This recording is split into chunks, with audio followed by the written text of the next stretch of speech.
All right, you see how crusty that is? This truck come from PA, and I cannot get that bolt loose. I'm gonna show you a trick, how to get them out without breaking them off. A lot of people use impacts and do all this other hoopla, but I already got the front one out. I already put anti-seize on it because I'm putting a lift on this, but I want to be prepared before I do it.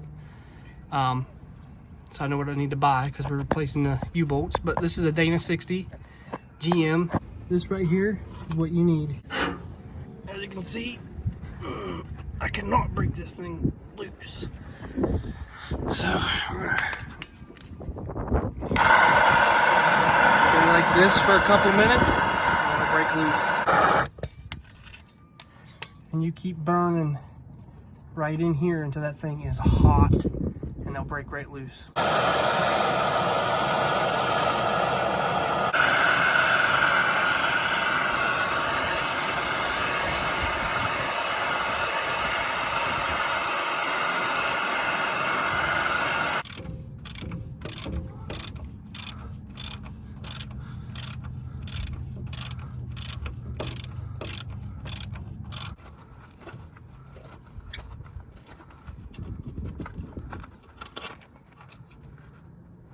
Now I'm going to reinstall them for now until my lift comes. I'm going to put a butt ton of anti-seize on it.